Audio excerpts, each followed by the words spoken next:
ओम परमात्मने नमः। 77वें अध्याय में सालों का उद्धार। श्री सुखदेव जी कहते हैं कि परीक्षित, अब प्रद्युम्न जी ने हाथ मुंह धोकर कवच पहन धनुष धारण किया और सारथी से कहा कि मुझे वीर द्युमान के पास फिर से ले चलो। उस समय द्युमान यादव सेना को तहस नहस कर रहा था। प्रद्युम्न जी ने उसके पास पहुंचकर उसे ऐसा करने से रोक दिया और मुस्कुराकर 8 बाण मारे। 4 बाणों से उससे 4 घोड़े और एक एक बाण से सारथी, धनुष, ध्वजा और उसका सिर काट डाला। इधर गद, सात्यकी, सांब आदि यदुवंशी वीर भी सालू की सेना का संहार करने लगे। 100 विमान पर चढ़े हुए सैनिकों की गर्दनें कट जाती और वे समुद्र में गिर पड़ते। इस प्रकार यदुवंशी और सालू के सैनिक एक दूसरे पर प्रहार करते रहे। बड़ा ही घमासान और भयंकर युद्ध हुआ और वह लगातार 27 दिनों तक चलता रहा। उन दिनों भगवान श्री कृष्ण धर्मराज युधिष्ठिर के बुलाने से इंद्रप्रस्थ गए हुए थे। रायसु यज्ञ हो चुका था और शिशुपाल की भी मृत्यु हो गई थी। वहां भगवान श्री कृष्ण ने देखा कि बड़े भयंकर अपशकुन हो रहे हैं। तब उन्होंने कुरुवंश के बड़े बूढ़ों, ऋषियों, मुनियों, कुंती और पांडवों से अनुमति लेकर द्वारका के लिए प्रस्थान किया। वे मनी मन कहने लगे कि मैं पूज्य भाई बलराम जी के साथ यहां चला आया। अब शिशुपाल के पक्षपाती क्षत्रिय अवश्य द्वारका पर आक्रमण कर रहे होंगे। भगवान श्री कृष्ण ने द्वारका में पहुंचकर देखा कि सचमुच यादवों पर बड़ी विपत्ति आई है।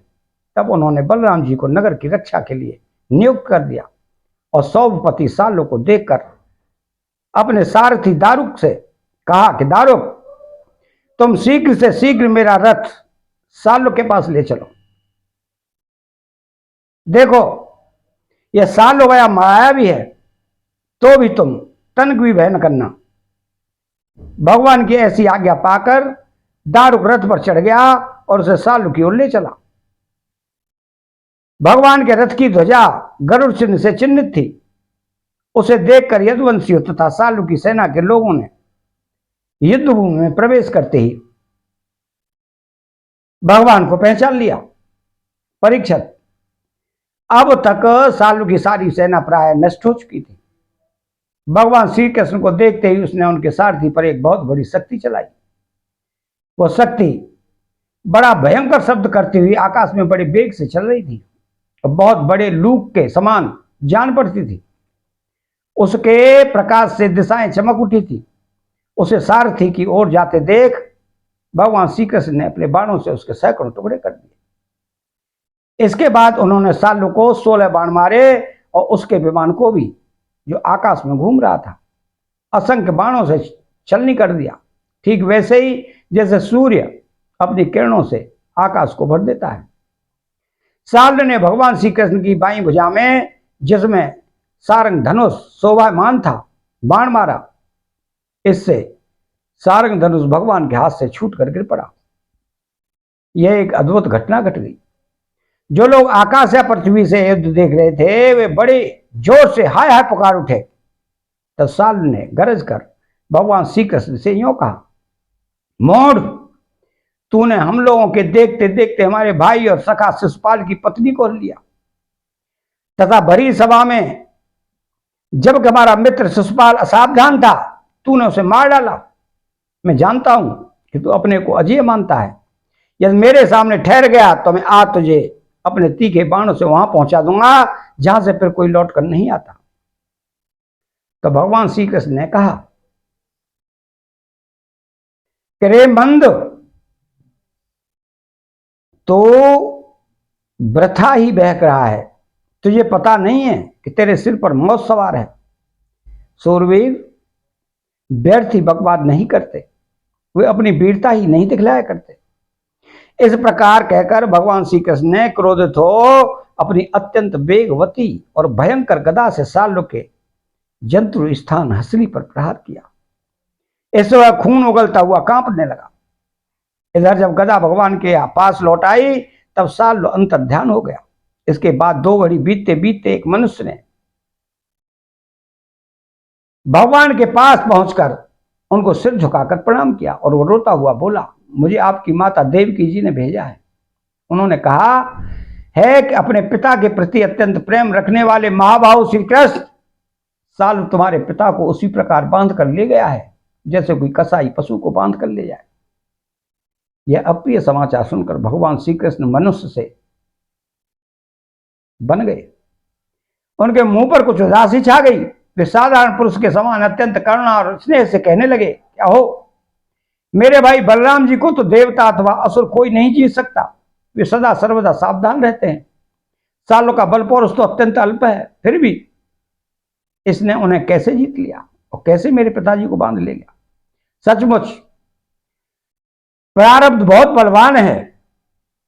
भगवान श्री कृष्ण इस प्रकार कह ही रहे थे कि सालों वसुदेव जी के समान एक माया रचित मनुष्य लेकर वहां आ पहुंचा और श्री कृष्ण से कहने लगा कि मूर्ख, देख, यही तुझे पैदा करने वाला तेरा बाप है जिसके लिए तू जी रहा है। तेरे देखते देखते मैं इसका काम तमाम करता हूं, कुछ बल पौरुष हो तो इसे बचा।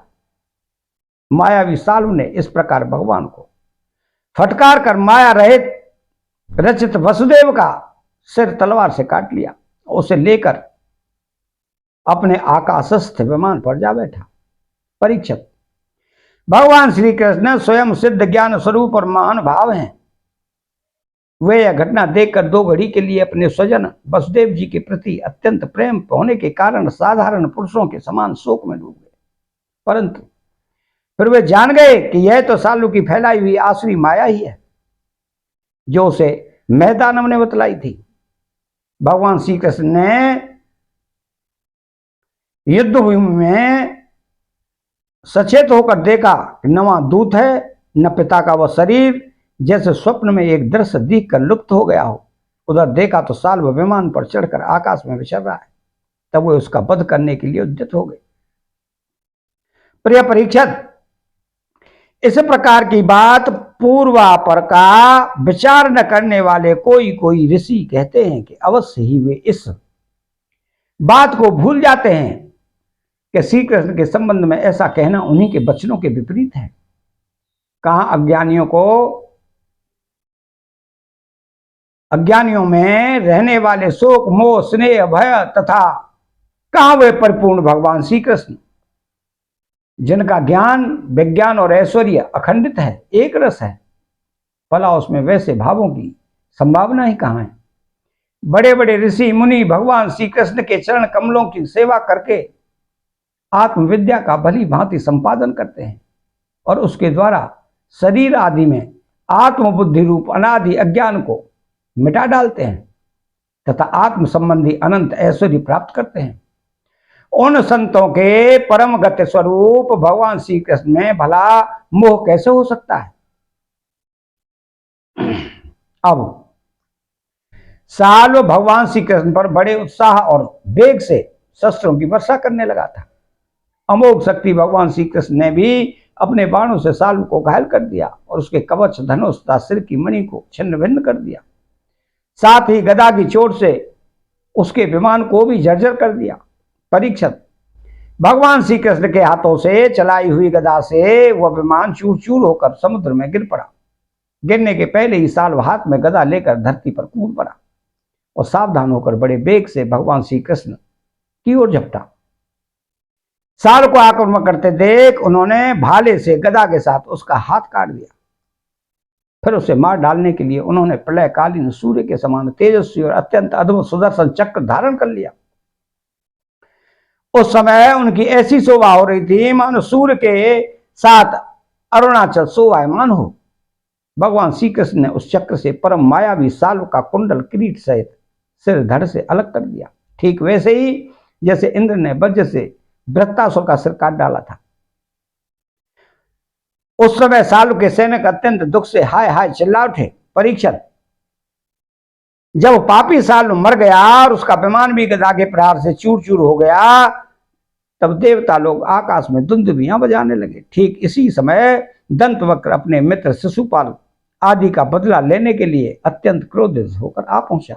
अतः 77वां अध्याय यहां समाप्त होता है। चैनल को सब्सक्राइब करें, बेल आइकन घंटी को दबाएं और कमेंट बॉक्स में श्री राधे कृष्णा लिखें। जय श्री कृष्ण।